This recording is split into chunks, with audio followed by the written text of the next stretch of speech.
मंडी बाजार में हल्की हल्की बारिश हो रही थी, जिसके चलते सभी सब्जी वाले अपनी सब्जी समेट रहे हैं। इस बारिश को भी अभी होना था। अरे कोई बात नहीं आशा, वैसे भी घर जाने का समय हो गया था। आशा और विनोद बाकी सब्जी वालों की तरह अपनी सारी सब्जी समेट लेते हैं और घर आते हैं। घर में ये जगह जगह पानी, हाँ? और सारी सब्जी बिस्तर पर। माँ जी, हमारे घर की छत टपक रही, अगर सब्जी गीली हो जाती तो वो बेचने लायक नहीं रहती। अगले हफ्ते देवर जी की शादी है, उन्होंने ऑफिस में छुट्टी क्या मांगी, उन्हें नौकरी से निकाल दिया गया। कुछ दिनों में मेरी देवरानी आ जाएगी और बारिश का महीना भी शुरू होने वाला है। घर काफी कमजोर हो गया, समझ नहीं आ रहा है क्या करें। बहू तुम प्रेग्नेंट हो, ज्यादा फिक्र मत करो। अभी मानसून आने में समय है और मेरा बड़ा बेटा अमित वो शहर में कमा रहा है। इस बार जब वो पैसे भिजवाएगा तो हम उससे घर की मरम्मत करवा लेंगे। इतने में बाहर बारिश तेज हो जाती है, जिस वजह से घर की छत अब ज्यादा टपकने लगती है और आस्था अपनी सास के साथ मिलकर जगह जगह बाल्टी रख देती है और कुछ ही देर में बारिश बंद हो जाती है। और अगली सुबह आशा, घर में जो सब्जियां रखी हैं तुम उसे घर के बाहर बहू के साथ बैठकर बेच लो। मैं मार्केट से ताजी सब्जी लेकर आता हूँ। हम जितनी ज्यादा सब्जी बेचेंगे उतनी अच्छी कमाई होगी। शादी का घर है, पैसों की जरूरत है। विनोद के कहने पर आशा आस्था के साथ जो सब्जियां खराब होने वाली थी उन्हें बाहर लेकर बैठ जाती है और कम दाम पर बेचने लगती है। क्या बात है आशा बहन, इतने कम दाम पर सब्जी दे रही हो? हाँ बहन, प्याज टमाटर गीले हो गए और तुम तो जानती हो गीले होने के बाद सब्जी कितनी जल्दी खराब होने लगती। घर में रखे रखे खराब हो, इससे बढ़िया है बेच दूं। ये लीजिए आंटी आपके टमाटर। आस्था और आशा सब्जियां बेच रही होती हैं तो वहीं मार्केट से विनोद ज्यादा मात्रा में सब्जी लेकर घर आ रहा होता है और अचानक उसके रिक्शे का एक्सीडेंट हो जाता है, जिसमें विनोद के दोनों पैर टूट जाते हैं। और जब पूरे परिवार को पता चलता है तो पहले वो सब विनोद की मरहम पट्टी करवाकर घर लाते हैं और परेशान हो जाते हैं। अब हम क्या करेंगे, घर की भी मरम्मत करवानी, कुछ दिन में छोटी बहू भी घर आनी है, घर में पैसे भी नहीं है, कैसे होगा सब कुछ? सही कह रही हो माँ, मुझे भी बड़ी टेंशन हो रही है। वहाँ भैया का भी काम सही से नहीं चल रहा और मुझे भी नौकरी नहीं मिल रही। आप अकेले कैसे सब्जी बेचने जाओगे? जब तक मुझे नौकरी नहीं मिल जाती मैं आपके साथ चलूंगा। नहीं देवर जी, इस वक्त पैसों की बहुत जरूरत है, इसलिए आप नौकरी देखो। माँ जी के साथ सब्जी बेचने का काम मैं कर लूंगी। पापा जी आप घर में ही रहना जब तक पूरी तरह से आप ठीक नहीं हो जाते। बारिश का मौसम शुरू होने वाला था। गरीब परिवार के हाथ में इतने पैसे नहीं थे कि वो अपने घर की मरम्मत करवा सके, पर वो जैसे तैसे विनोद के साथ व्हील चेयर का जुगाड़ कर लेते हैं। वहीं विनोद की हालत की वजह से आशा प्रेग्नेंट आस्था के साथ बाजार जाकर सब्जी बेचती है, तो वहीं पूरे दिन दिवाकर नौकरी की तलाश में इधर से उधर भटकता है। ऐसे ही एक रात जब आस्था आशा के साथ सब्जी बेचकर घर आने लगती है तो अचानक से बारिश होती है। माँ जी हमें अपना सब्जी का ठेला लेकर जल्दी घर जाना होगा, बारिश तेज हो रही है, घर में पानी ना भर जाए। पापा जी भी अकेले हैं। हाँ बहू, घर की चिंता तो मुझे भी सता रही है, परसों ही दिवाकर की शादी भी है। जल्दी से आशा और आस्था घर जाते हैं और दोनों सास बहू सबसे पहले अपनी सब्जियों को बिस्तर पर रखती हैं और जहाँ से छत टपक रही होती है वहाँ बाल्टी लगा देती है। समय ऐसे ही गुजरता है और बहुत जल्द दिवाकर की शादी हो जाती है, साथ ही उसे मजदूरी का काम भी मिलता है। माँ, कहीं नौकरी नहीं मिल रही थी, इसलिए जब बड़ी मुश्किल से फैक्ट्री में मजदूरी का काम मिला तो मैंने इस काम के लिए हाँ कर दी। बेटा जब तक तेरे पापा ठीक नहीं हो जाते तुझे जो काम मिलता है कर। तेरे पापा का इलाज, घर की मरम्मत, बहुत कुछ सर पर है। इतना बोलकर पूरा परिवार खाना खाने के लिए बैठ जाता है और एक बार फिर तेज आंधी तूफान चलती है और तेज बारिश होने लगती है, जिस वजह से न सिर्फ अब छत से बल्कि खिड़की भी टूट जाती है और वहां से भी बारिश का पानी आने लगता है। माँ जी घर की हालत तो बिगड़ती जा रही है, हमें कुछ कर्ज लेकर घर ठीक करवा लेना चाहिए। काजल, अब हम और कर्ज नहीं ले सकते। देवर जी की शादी में पहले ही हमने काफी कर्ज ले रखा है। देखिए घर में पानी आ रहा है, हम इस गीले में बैठकर कैसे खाना खाएंगे? मेरा मायका भी गरीब था पर हमारे घर के हालात इतने बुरे नहीं थे। ससुराल में आते ही काजल को बारिश और परेशानियों का सामना करना पड़ता है, जिस वजह से वो दुखी हो जाती है। इसी तरह सुबह होते ही आस्था और आशा सब्जी बेचने के लिए जाते हैं तो वहीं दिवाकर मजदूरी करने और घर में काजल, ससुर और घर की देखभाल करती हैं। पापा जी आप बिस्तर पर ही रहिए, मैं बाहर से सारी सब्जी अंदर लाकर रख देती हूँ। अकेले काजल बाहर से सारी सब्जियां अंदर लाकर रख देती है, पर बारिश इतनी तेज होती है कि बारिश का पानी धीरे धीरे घर में आने लगता है और घर में पानी भर जाता है, जिस वजह से अकेली काजल घर से बारिश का पानी बाहर निकालने लगती है। कुछ देर में रास्ते पर जमे पानी को पार करते सब्जियां बेचकर गीली बहू और सास घर आती है। काजल तुम अकेली थक गई होगी, चलो हम दोनों बारिश का पानी घर से बाहर करते हैं। इतना बोल आस्था काजल के साथ घर का पानी निकालने लगती है और तभी तेज आंधी तूफान के साथ बिजली कड़कती है, जिसमें आस्था का घर हिलने लगता है और पूरा परिवार अपनी जान बचाने के लिए कुछ सामान लेकर घर से बाहर आता है और उनकी नजरों के सामने उनका घर टूट जाता है। अब हम लोग क्या करेंगे, कहाँ जाएंगे? आशा बहन बाहर बहुत तेज बारिश हो रही है, हमारे घर में बारिश का पानी नहीं आता। ऊंचा घर है ना हमारा, जब तक बारिश नहीं रुक जाती तुम हमारे घर में आ जाओ। आशा की पड़ोसन एक रात आशा की मदद करती है और उन्हें एक कमरा दे देती है और अगली सुबह उनसे कहती है, तुम्हारे घर में नई बहू आई और बेचारी जब से आई है परेशान हो रही, बस इसीलिए रात में हमने तुम्हें सहारा दिया, पर हम तुम्हें सारी जिंदगी तो अपने पास नहीं रख सकते ना, इसलिए जितनी जल्दी हो सके आज के दिन में तुम एक घर देख लो किराए पर। हाँ आंटी, आप बस हमें आज और सहारा दे दीजिए, मैं किराए पर मकान देख कर आता हूँ। दिवाकर उस दिन मजदूरी करने न जाकर आसपास के इलाकों में जाता है और उसे कहीं घर नहीं मिलता। तो वहीं आस्था और आशा भी गीली गीली सब्जी बेच रही होती हैं। नहीं भाई, बारिश में सब्जी बहुत महंगी है, तुम्हारी सब्जियां तो गली हुई हैं। इस बारिश की वजह से कोई बाजार ही नहीं जा रहा और गली की औरतें भी बासी सब्जी लेने को तैयार नहीं। कुछ देर में पूरा परिवार अपनी पड़ोसन के घर आता है, पर इस बार उन्हें उनका घर खाली करना पड़ता है। पूरा परिवार अपना सामान लेकर इधर उधर घूमते हैं, पर कोई उन्हें आसरा नहीं मिलता। इसलिए वो अब सब्जी के ठेले पर कुछ बर्तन और जरूरत का सामान लेकर जंगल की तरफ जाते हैं और एक बड़े से पेड़ के नीचे बैठ जाते हैं। माँ जी वो देखिए, लगता है किसी का खेत आसपास है, तभी तो उसने पेड़ के ऊपर झोपड़ी बनाई है सामान रखने के लिए। पर मैं बड़ी हैरान हूँ, हमारा कच्चा मकान इस बारिश में टूट गया, पर लकड़ी से बने इस पेड़ के ऊपर छोटा सा झोपड़ी का घर, उसे कुछ नहीं हुआ। काश हम भी ऐसे ही पेड़ घर में रह सकते। अरे काजल बहू, काश क्या हम भी ऐसे घर में रह सकते। तुमने तो एक बहुत अच्छा आइडिया दिया है मुझे। जब तक हमारा घर नहीं बन जाता या हमें किराए पर घर नहीं मिल जाता, क्यों ना हम इसी जंगल में पेड़ घर बना कर रहें। वैसे भी इस जंगल में कोई नहीं आता। हाँ माँ जी, आप बिल्कुल सही कह रहे हैं। बारिश का मौसम शुरू हो चुका है, किसी भी वक्त बारिश हो सकती है। अब बारिश में पेड़ के नीचे तो जिंदगी नहीं काट सकते, इसीलिए अभी से ही काम पर लग जाते हैं। पूरा परिवार रात भर न सोकर गांव से कुछ आरी कील और जरूरत का सामान मांग कर लाते हैं और जंगल के कुछ लकड़ियां गाड़ते हैं। तो वहीं काजल प्रेग्नेंट आस्था के साथ मिलकर एक मोटे से पेड़ की कटाई करती है। बहू, जीना बनाने की जिम्मेदारी मुझ पर छोड़ दो। हम अगर पेड़ के ऊपर घर बनाएंगे तो हमें एक सीढ़ी की जरूरत पड़ेगी। मैं बैठा बैठा कटी हुई लकड़ियों को जोड़कर सीढ़ियां बना देता हूँ। माँ जी पैसों की तो अब भी जरूरत है। हम दोनों सास बहू ये कुछ सब्जी बेचने चलते हैं। काजल, तुम देवर जी और पापा जी के साथ पेड़ घर की आगे की तैयारी करो। आस्था और आशा बाजार सब्जी बेचने जाती हैं, तो वहीं काजल बाकी का काम संभालती है। ससुर लकड़ियों को जोड़कर सीढ़ियां बनाता है, वहीं दिवाकर पेड़ के ऊपर चढ़कर लकड़ियों को कील ठोककर जोड़कर घर बनाता है। तो वहीं शाम को आकर आशा और आस्था भी लकड़ियां काटने का काम करती है और जब इस बीच बारिश होती है तो वो लोग एक टेंट को बांधकर उसके नीचे बैठ जाते हैं।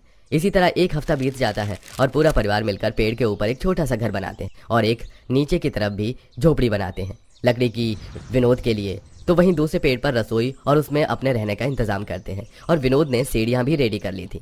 हमारा सबसे अच्छा पेड़ घर है, जिसका दरवाजा भी बन चुका है, खिड़की भी है। अब बस इसमें रहने का इंतजाम करना है। दिवाकर, ये पकड़ कुछ पैसे और कल ही तू बाजार से जाकर जरूरत का सामान लेकर आ जाना। और मैंने लकड़ियों की सीढ़ियां बना दी हैं। पेड़ के ऊपर जो घर बनाया है उस तक पहुंचाने के लिए वो काम आएगी। पहले तो वो लगा दे। विनोद के कहने पर दिवाकर जाता है और बनाई हुई सीढ़ियां लगा देता है, जिसके बाद पेड़ के ऊपर वाले घर में काजल और दिवाकर रहते हैं। तो वहीं पेड़ के नीचे वाले घर में आस्था अपनी सास ससुर के साथ रहती है। फिर दिवाकर जाकर जरूरत का सामान ले आता है और फिर सब नीचे वाले पेड़ घर में आते हैं और बारिश होती है। माँ जी, बारिश से परेशान हम लोग भटक रहे थे। आज अपने पेड़ घर में इस बारिश को देख कितना अच्छा लग रहा है। मुझे तो अपना पेड़ घर बहुत पसंद आया। हमारे पास खुद की जमीन है। हम अपनी जमीन छोड़कर सारी जिंदगी इस पेड़ घर में नहीं रह सकते। बस एक बार मेरा बड़ा बेटा आ जाए तो मैं गांव में अपना घर बनाना शुरू करूं। विनोद की बातें सुन काजल और आस्था अपने पेड़ रसोई में जाती है और खाना बनाती है। रसोई की खिड़की के पास एक घोंसला था जिसमें चिड़िया और उनके बच्चे थे, जिन्हें वो थोड़ी सी रोटी दे देती है। वहीं कुछ देर में पूरा परिवार एक साथ खाना खाता है। फिर से बारिश होने लगी। अब तो हमारे पास हमारा पेड़ घर है। चलो हम सब अपने घर में जाकर सो जाते हैं।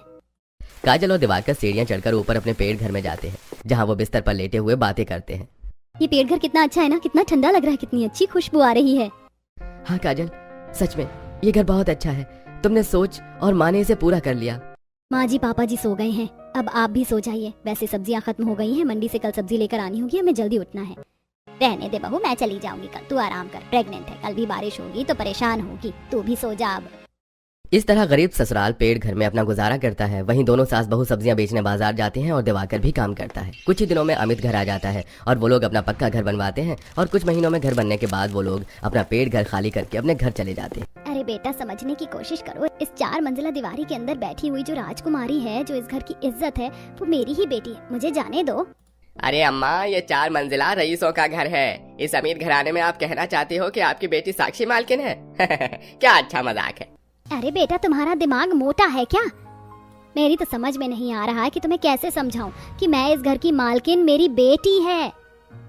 तुमने तो बस अपनी रट लगाई हुई है। अरे अम्मा, हम ऐसे ही किसी को भी अंदर नहीं जाने दे सकते हैं। हमें इजाजत नहीं है। अगर तुम अंदर गई और तुम्हारा अंदर वालों से कोई रिश्ता न निकला तो बता रहा हूँ, मैं तो बड़ी तमीज से बात कर रहा हूँ। अंदर वाले तो घास भी नहीं डालेंगे। तू दरवाजा खोल, मेरे भी सर पर सींग नहीं निकल रहे जो मैं बेवजह जाऊंगी। सुलेखा वॉचमैन से बहसबाजी करके किसी तरह अंदर आ जाती है। सुलेखा एक गरीब औरत थी जिसकी 2 बेटियां थी। दोनों ही बेटियों की शादी हो चुकी थी और ऐसे में सुलेखा आज अपनी बड़ी बेटी के घर आई। सुलेखा का घर अपनी बेटियों के घर से ज्यादा दूर तो नहीं था, लेकिन फिर भी उसे अपनी बेटी के घर में जाने के लिए भी इजाजत लेनी पड़ रही थी, क्योंकि उसकी बड़ी बेटी बेहद ही अमीर और 4 मंजिला मकान में रहती थी। कितना अच्छा घर है, शादी के बाद तो ये घर और भी अच्छे से दिखाई दे रहा है। वो रही मेरी बच्ची साक्षी। ये क्या माँ यहाँ कैसे? और ये ऐसे मिट्टी से भरी हुई चप्पल ही पहन कर आ रही है। माँ आपको दिखाई नहीं देता है? चप्पल देखो, क्या दलदल में से ही निकल कर आ रही हो क्या? कितनी मिट्टी है। ओह हाँ हाँ चप्पल। सुलेखा बेचारी चप्पल उतार कर अपनी बेटी की तरफ को जाने लगी कि तभी माँ अंधी हो क्या? यहाँ कोई आपके बाप का नौकर बैठा हुआ है। वहाँ एंट्रेंस पर जो पोछे का कपड़ा पड़ा हुआ है, इस गंदगी को उससे साफ करो, समझ आया? नॉनसेंस। साक्षी ने ऐसे ही अपने घर के नौकर चाकर के सामने सुलेखा की बेइज्जती कर दी। क्या है माता श्री, अब अंदर भी आओगी या कुछ लेने के इरादे से आई थी? नहीं नहीं बेटा, मुझे तुझसे कुछ भी नहीं चाहिए और मैं तो बस तुझे यहाँ देखने को आई थी। लगता है कि तू बहुत बिजी है तो मैं चलती हूँ। सुलेखा ऐसे बोलकर अपनी बेटी के घर से निकल आई। अभी वो आ ही रही थी कि तभी उसे अपनी 2 पड़ोसन मिली। अरे सुलेखा, तूने क्या अपनी बड़ी बेटी के यहाँ नौकरानी होने का काम शुरू कर दिया है? दरवाजे पर बैठी हुई पोछा क्यों लगा रही थी तू? तुम्हें क्या मैं अपनी बेटी के यहाँ पोछा लगाऊं या झाड़ू? हाँ जाती है फटे में टांग अड़ाने। माँ किससे बातें कर रही हो? अरे निधि बेटा तू कुछ नहीं, बस मैं यहीं साक्षी के घर तक आई थी। बस दीदी की याद आती है आपको माँ? अच्छा चलो मेरे घर चलो, यहीं पास में ही है मेरा घर। अब यहाँ मिल गई हो तो ऐसे नहीं जाने दूंगी। अरे नहीं नहीं बेटा, मैं तो बस घर जा रही थी। चलो ना माँ, वैसे मेरा घर 4 मंजिला तो नहीं है, 1 ही मंजिला है, लेकिन आपको चलकर अच्छा लगेगा। निधि जिद करके सुलेखा को अपने साथ अपने ससुराल ले गई। निधि सुलेखा की छोटी बेटी थी और साथ ही उसका ससुराल भी गरीब था, लेकिन फिर भी सुलेखा का निधि ने बड़े ही अच्छे से स्वागत किया। अरे माँ जी आप आई हो, बैठो। अरे नहीं नहीं दामाद जी बैठे रहो, बड़े दिनों के बाद इधर का रुख किया आपने। आओ बैठो समधन जी। सीमा ने बड़े ही प्यार और इज्जत से सुलेखा का स्वागत किया। सुलेखा वहीं सीमा के पास बैठी और मान जो कि उसका दामाद था वो जल्दी से बाहर से सुलेखा के लिए नाश्ते का सामान ले आया। अरे अरे दामाद जी आप भी ना क्यों परेशान हुए? और तू निधि, तूने क्यों मेरे लिए नाश्ते का सामान मंगवाया? क्यों ना मंगवाती, आप मेरी माँ हो। निधि ने ऐसे ही बड़े प्यार से अपनी माँ की खातिरदारी की। एक तरफ बड़ी बेटी थी जिसके 4 मंजिला घर में भी माँ को बेइज्जती मिली, तो वहीं दूसरी तरफ छोटी बेटी थी जिसके 1 मंजिला घर ने सुलेखा को इज्जत दी और उसका मन खुश कर दिया था। निधि की ऐसी इज्जत से अपनी खातिरदारी दे सुलेखा वहीं बैठे बैठे पुराने दिनों में खो गई, जब उसकी बेटियों की शादी नहीं हुई थी। हाँ तो साक्षी बता, तुझे कैसा लगा है लड़का? माँ बिल्कुल मेरे सपनों का राजकुमार है, राजकुमार। आपने मेरे लिए वैसे ही ससुराल में रिश्ता देखा जैसा कि मैं चाहती थी, 4 मंजिला घर और अमीरी। अब आप देखना माँ की शादी के बाद मैं आपको कितना ज्यादा खुश रखूंगी। इस झोपड़ी में बहुत दुख काट लिया आपने। बढ़िया है दीदी, आपकी तो लाइफ बन गई। बनती कैसे नहीं, मेरी लाडली है मेरी साक्षी। अच्छा निधि तू ना एक काम कर, जाकर बर्तन धो ले। जी। मेरी जिस बेटी ने मुझसे वादे किए थे वो सब भूल गई। कितना बदल गई है साक्षी अमीर ससुराल जाकर, अपनी माँ को ही इज्जत देना भूल गई। माँ माँ, हाँ हाँ बोल। माँ की सोच में गुम हो। निधि की बात को सुनकर सुलेखा बस मुस्कुरा दी। कुछ देर चाय पीने के बाद सुलेखा अपनी छोटी बेटी के घर से भी लौट आई, लेकिन उसने साक्षी के घर की हरकतों को भी दिमाग में नहीं रखा। ऐसे ही थोड़ा समय और बीता और साक्षी के एक दिन अचानक से तबीयत बिगड़ गई। जब ये खबर सुलेखा को लगी तो उससे खुद को रोका नहीं गया और वो सीधा सब कुछ बुलाकर साक्षी की तबीयत पूछने को भागी। लेकिन रुको बहन, कहाँ घुसी चली आ रही हो? अरे माँ जी मेरी बेटी को क्या हुआ, उसकी ही चिंता मुझे अंदर ही अंदर खाए जा रही है। बेटी का तो बहाना है, तुम्हें कुछ चाहिए हो तो बताओ, मैं यहीं से तुम्हें देकर भेज दूंगी, क्योंकि साक्षी तो ऊपर 4थी मंजिल पर है और वहाँ अमीर मेहमान भी है। नहीं बहन, मैं यहाँ किसी लालच के लिए नहीं आई हूँ। अगर साक्षी ऊपर भी है तो मैं उसके लिए सीढ़ियाँ चढ़ लूंगी। सुलेखा ऐसे बोलकर सीढ़ियां चढ़ते हुए अपनी बेटी की खातिर ऊपर जाने लगी। 2 मंजिल तो उसने जैसे तैसे चढ़ लिया, लेकिन फिर उसके पांव जवाब देने लगे तो वो सीढ़ियों पर ही बैठ गई और उसी दौरान उसका दामाद आया। माँ ये आप हो? क्यों आई हो? बेटा साक्षी को ही पूछने आई थी, लेकिन मेरे पैर। आप ऊपर जाकर क्या करोगी? वैसे भी ऊपर मेरे अमीर मेहमान आए हुए हैं। तुषार ऐसे बोलता हुआ सुलेखा को सीढ़ियों पर ही छोड़कर चला गया।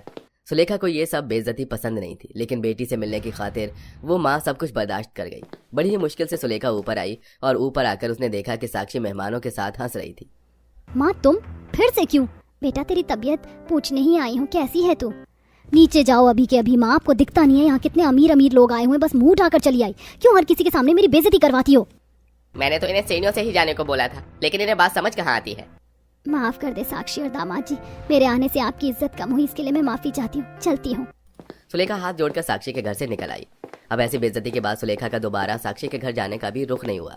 वो रोते हुए आ रही थी तो उसे रास्ते में अपनी गरीब बेटी और दामाद मिल गए। माँ क्या हुआ, रो क्यों रही हो? तू तो कभी मेरे साथ ऐसे नहीं करेगी ना, चाहे तेरा 1 मंजिला मकान हो या 10 मंजिला। बोल। नहीं नहीं नहीं करूंगी माँ। लेकिन माँ हुआ क्या है बताओ तो सही। निधि और मान दोनों एकदम से टेंशन में आ गए। निधि अपनी माँ को अपने घर लेकर आई, जहाँ जाने के बाद सुलेखा ने उसे पूरा वाकया बताया। तुषार और साक्षी का इतना बुरा बर्ताव जानकर निधि और मान को बहुत ज्यादा गुस्सा आया और माँ चलो मेरे साथ। उस घमंडी का घमंड आज तो मैं तोड़ ना आई ना माँ, तो मेरा नाम निधि नहीं। जिन दीवारों के बीच आपको बेइज्जत किया गया ना, वहीं से आपकी इज्जत खींच कर लाऊंगी मैं। निधि और मान दोनों सुलेखा के साथ साक्षी के 4 मंजिला घर में चले गए और वो तीनों बिना कुछ देखे सीधा साक्षी के पास पहुंचे, जहां जाकर निधि ने बीमार साक्षी को एक थप्पड़ मारा। निधि तू बेशर्म, शर्म नहीं आई तुझे? जिस माँ ने तुझे जन्म दिया तूने उसी को बेइज्जत कर दिया। और तू बस नाम का अमीर है, तेरे संस्कार कहाँ गए? दीदी मैं कभी ये हरकत ना करती अगर बात माँ की ना होती तो, लेकिन तुमने मेरी माँ को रुलाया है। कैसी बेटी हो तुम? अरे माँ ने ही तुम्हें ये जिंदगी दी है, तुम्हें अच्छे घर में शादी करवाई, सब कुछ तुम्हारे साथ अच्छा किया, और जब माँ को तुम्हारी जरूरत थी तब तुम झूठी उम्मीदें देकर पीछे हट गई। हमारी माँ जिन्होंने हमें अपने खून से सींचा, हमारी जिंदगी को स्वर्ग बनाया, इन 4 दीवारी को तुमने उनके लिए ही नर्क बना दिया। जरा तो शर्म कर लेती दीदी। मैं यहाँ 1000 बातें बनाने नहीं आई हूँ, मैं ये कहने आई थी कि आज से तुम्हारी माँ मर गई, तुम्हारा मायका खत्म। अब ना तुम्हारी कोई बहन है ना कोई माँ। भूल जाना हमें, जैसे अभी तक भूली हुई थी, और कभी याद भी आए ना तो हमारे घर के दरवाजे मत देखना, रहो अपने इस 4 मंजिला की दीवारों में आप। निधि ऐसे बोलते हुए सुलेखा और मान के साथ साक्षी के घर से लौट आई। अब साक्षी को एहसास हो रहा था कि उसने कितना गलत किया था, लेकिन अब पानी सिर से ऊपर जा चुका था। वहीं अब सुलेखा भी अपनी दोनों बेटियों का अंतर देख पा रही थी। आज के बाद से कभी सुलेखा अपनी 4 मंजिला मकान वाली बेटी के घर नहीं गई। वो निधि के पास जाती और निधि उसे इज्जत से रखती, और अब सब कुछ ठीक हो चुका था। वो कहते हैं ना कि घर बड़ा हो लेकिन अगर उसमें रहने वालों के पास संस्कार न हो तो वो घर नहीं, बस मकान की 4 दीवारी होती है।